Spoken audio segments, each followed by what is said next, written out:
Hello friends, welcome back to our channel where we simplify engineering concepts and solve interesting problems together. In today's video, we are tackling a classic heat transfer question, and the question is, for a current carrying wire with a 20 mm diameter exposed to air and an insulation material with a thermal conductivity of 0.5 watts per meter Kelvin, at what thickness of insulation will the maximum heat dissipation occur? Is it 20 mm, 10 mm, 2.5 mm, or no insulation at all? Now we will analyze the question. We are asked to find the thickness of insulation for which maximum heat dissipation occurs from a current carrying wire exposed to air. This is a classic application of the concept of critical insulation thickness or radius for cylindrical bodies like wires. Now we will list out the given conditions from the question. First, the thermal conductivity of the insulation material is given as K equals 0.5 watts per meter Kelvin. This value indicates how well the insulation material conducts heat. Next, the convective heat transfer coefficient, denoted by small h, which is equal to 25 watts per meter square Kelvin. This represents the rate of heat transfer between the outer surface of the insulation and the surrounding fluid, typically air.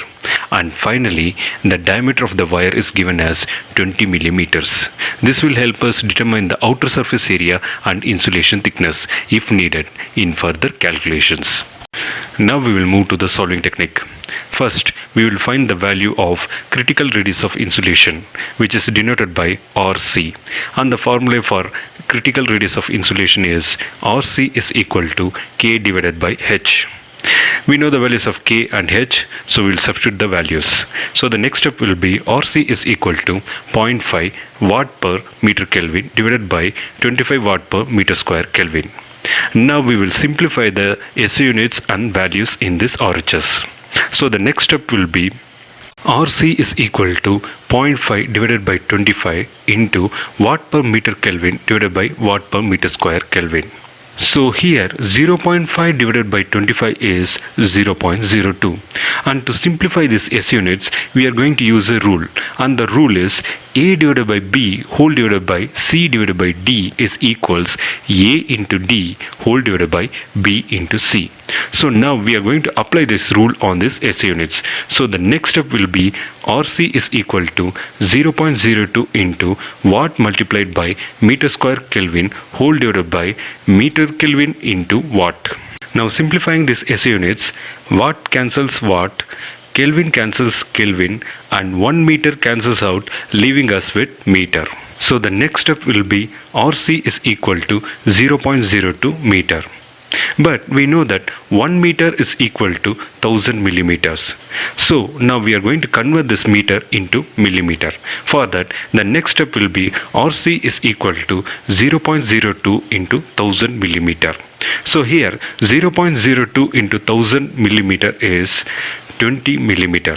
So the next step will be RC is equal to 20 millimeter, and consider this one as equation number 1. So this is the value of critical radius of insulation. Next we will find the value of radius of the wire. For this we are going to use the universal formula, which is R is equal to D divided by 2, where D is the diameter of the wire. We know the value of D, so just substitute the value. So the next step will be R is equal to 20 millimeter divided by 2.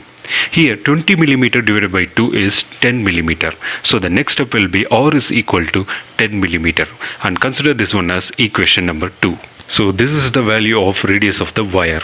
Now we will calculate the thickness of insulation, which is denoted by T, and the formula is T is equal to RC minus R, where RC is critical radius of insulation and R is radius of wire, and consider this equation as equation number 3. The value of RC we can get it from equation 1, and the value of R we can get it from equation 2. So just substitute the values of equation 1 and equation 2 in equation 3. We get T is equal to 20 millimeters minus 10 millimeter.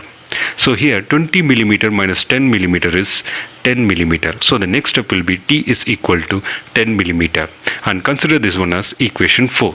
And this is the value of thickness of insulation, and that's it. We have successfully calculated the critical radius of insulation as 20 millimeter, the radius of wire as 10 millimeter, and the thickness of insulation as 10 millimeter. So now we will move to the solution, and the solution is from equation number 4 we can see that the maximum heat distribution occurs when the thickness of the insulation is T equals 10 millimeter. So the correct answer is option B.